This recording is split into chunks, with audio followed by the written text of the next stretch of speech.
акай наимҷон беҳтарин кора кард ки бале мора дар хонаш ҷо накард. ростае ки телефонтона шикастагия?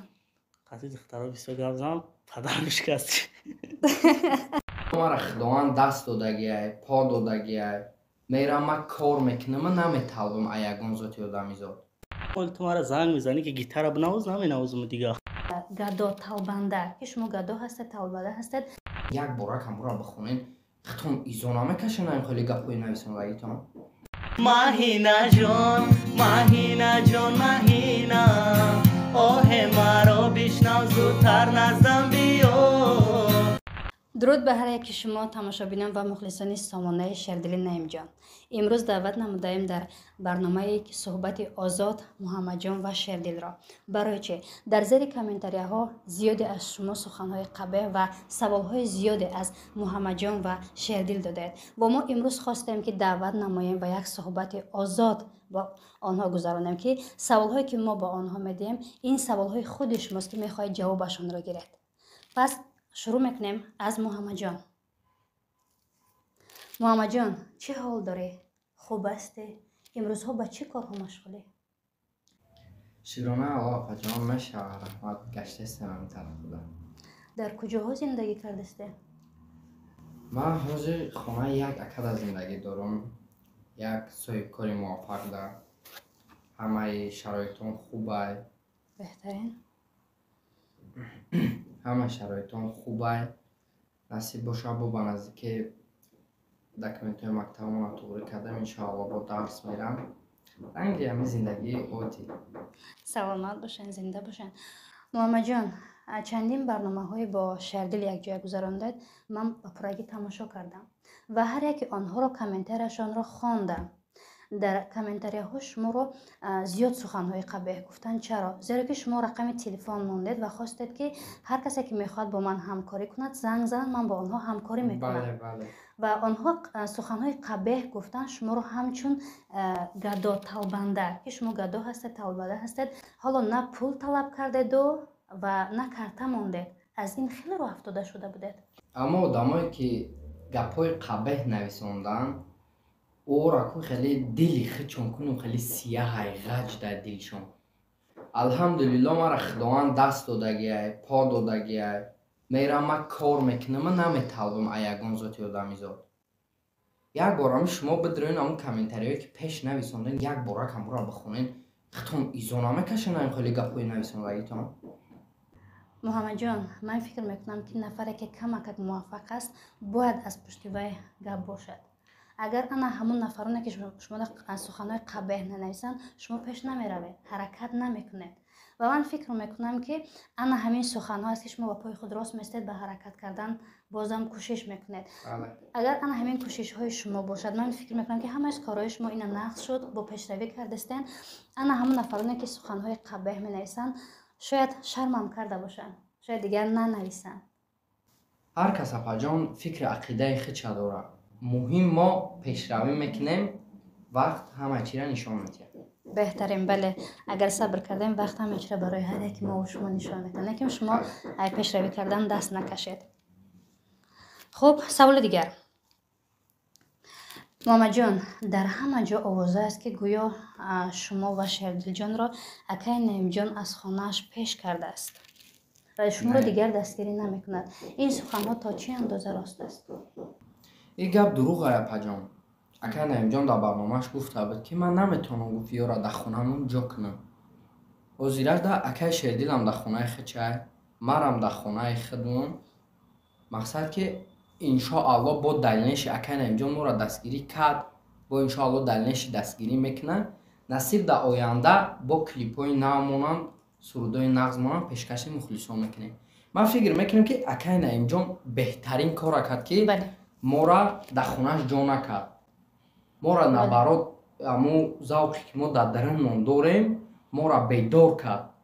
که وقتی ما خودمون توقعیده میمونیم اکای شردل توقعیده میمونه در خونه‌شون فکر میکنه. منم در خونه توقعیده میستم فکر میکنم. یک خلاصه ایده میبرویم که ما باید پیشروی کنیم. دل مونده نشیم اینقدر آدم‌ها هر خیلی گپا میگن. بله درست. میگذاریم به شردل جان. شردل جان شما چی حال دارید؟ امروز ها با چی کار بار مشغولید؟ аввалан салому алайкум ба ҳама мухлисо подписчико. ирӯзо гаштесем вале майда амҷода. саломат, шумо дар куҷо зиндагӣ доред? ман дар хонаи худам зиндагӣ мекунам, қатъи модараму хоҳарам. беҳтарин. Шердилҷон, як савол метим накем наранҷ. Хуб, вақтое ки солҳои пештар бо ман якҷоя барнома мекардем, видео мекардем, пешкаши мухлисон мекардем, дар комментаре ягон сухани қабеҳ набуд. ҳама хел ҳаст? вақтҳои охир дар барномаҳое ки иштирок мекунед, дар комментариятон зиёд суханҳои қабеҳ аст. барои чӣ? намедонам ки чӣ ба сухани қабеҳ менависанд. ман рости гап намехонам комментария бисёр. мегӯянд ба қавли мардум Шердил дурӯғгӯ аст, Шердил тамбал аст, сухани рост надорад. чаро? чума ки намедонам. барои чӣ чунин мардум чунин ақида доранд?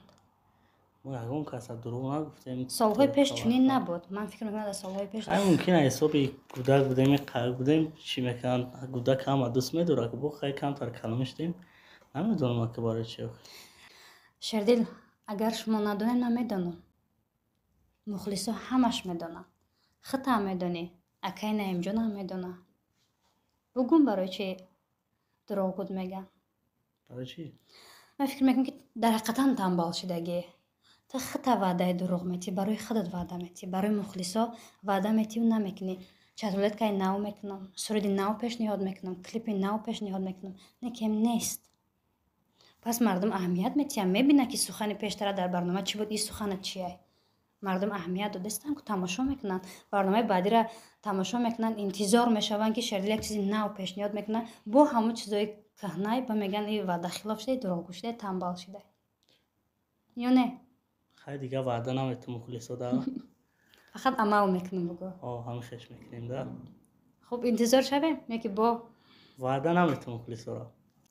Шердил, ба андешаи ман ҳоло ту дар як синни соле ҳастӣ ки бояд дар ҷӯшу хуруш бошӣ, ҳатто дар замин шишта натонӣ, ҳар рӯз бояд дар ҳаракат бошӣ. чунки ҳоло ту ҷавон ҳастӣ, бояд пешравӣ кунӣ, бояд барои мардум нишон бидӣ. не ки барои чӣ намекунӣ? на суруди нав, на як пешравӣ. ягон камбудӣ дорӣ? не камбудӣ надорем. шикам сера ҳама чи 100%. хеле ба гитара байду худам аз ёд кардисам, аз ёд мекунам. не ки барои масъалаи чатрулетка телефон надорам ҳозир. барои чӣ телефон надорӣ? охи ростае ки телефонтон шикастагиам? қаси духтаро бисёр гап зам, падарам шикасти. ин ахир қоил шудӣ ку дар барнома. чӣ вақт духтаро бисёр гап мезанӣ? хай ба фикрам аму суми ёфтагита дар ҳамун духтаро. не ҳамаи ҷавона ки гап мезанад кам ба телефон. бисёри бад гап задам. як телефон мане чанд телефон ма шикастаги падар. хаям хай гап задангир ҳамаи пешравӣ мемонӣ, ҳамаи телефонҳои нав. не яки доф хай ҳаракат мекунем ки бикунем. хай духтаро гап намезанӣ? хай гап мезанам кам. ба ҷои муҳаммадҷон, ман фикр мекунам ки Шердил телефони iPhone 17 надорад, ба ҳамин хотир чатрулетка намекунад. шумо чӣ? шумоам телефон надоред ки чатрулетка намекунед? не, ман телефон дорам, намефаҳмам ёки хишм намедад. хиштан намедонам барои чӣ намекунад. пас дар ана ҳамин барнома шумо ҳақиқата гуфтен. акай наимҷон шогирдои навашро, ана ҳамон Сино ва Нафисаро рекламаҳои зиёд кунад, агар дастгириҳо кунад, аз акай наимҷон хафа нашавед, аз тамбалии худатон хафа шавед. ҳамхел аст? бале. шумо бояд аз онҳо пештар ҳастед. шогирдои акай наимҷон чандин солҳо ҳастед, бояд шумо намуна бошед.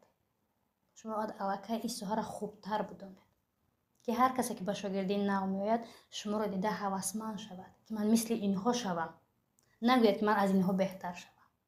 апаҷон, ман фикр мекунам ки устоди мо ҳеҷ вақт моро намепартояд, ай дурам боша дастгиримон мекунад. не ки ман байни мухлисо дама ваъда метам ки иншоаллоҳ ба наздикӣ суруди нави ман мебироям. хама акай Шердила намедонам дабарам беста ягон суруд касам мекунам. наиста вой ҷони худам. ту чӣ мегӯӣ дар гапаш? ту ваъда надодӣ? марам ваъда метам мухлисода ки сурудои нав мекунам. қатъи Нафисабону бо дует чанд та суруд мекунем. вале ту мара занг мезанӣ ки гитара бинавоз, наменавозам дигар.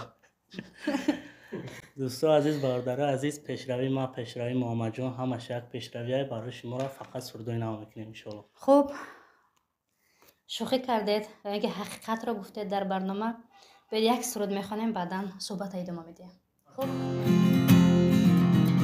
چراغ جانم، آرامی جانم، چرا مهینم از من رفتی، فریبم کردی، حیرانم کردی، دیوانم کردی، زارم کردی.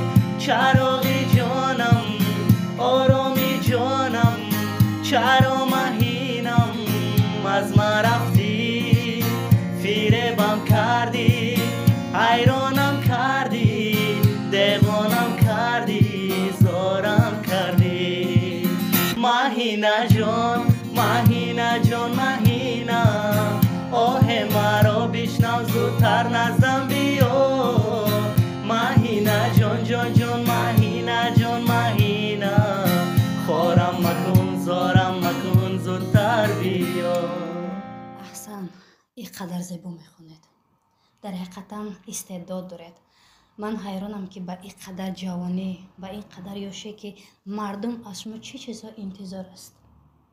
هر کس هم هوس دارد، آرزو دارد، ولی استعداد ندارد. من فکر میکنم خداوند برای شما استعداد داده است. شما اون کامدی ندارید. هم خانه داری شردیل، هم خانه داری. هم درس خوانید، هم شعر از یاد کنید. بعدا جوانی میره و پشیمان میشین. باور کنین وقت خیلی قیمت است. پیشروی کنین، سرود از یاد کنین، کلیپ پیشنهاد کنین، سرود نو پیشنهاد کنین. ما برای هر دوتان پیشروی میخواهم، چون هر دوی شما میخوانید باور میکنین آدم خوش آرام حس میکنه، آرام میشود. پس برای آینده خود، برای مخلصا حرکت کنین. موفقیت. سلامت باشین. من فکر میکنم که بعد از این برنامه را خطان تماشا میکنین، حرکت میکنین. انشاءالله. سلامت باشین. دوستان عزیز، من فکر میکنم که این صحبت برای همه شما پسند می آید. زیرا انا همین جوانایی که در هر دویشان در پهلوی من هستند، همه این را من میدونم که هر دویشان را شما دوست می‌دارید. آوازشان را دوست می‌دارید. بیایید برایشان موفقیت می‌خواهیم و تا برنامه‌های دیگر خیر خوش نمی‌کنیم. دیدار تا برنامه‌های دیگر.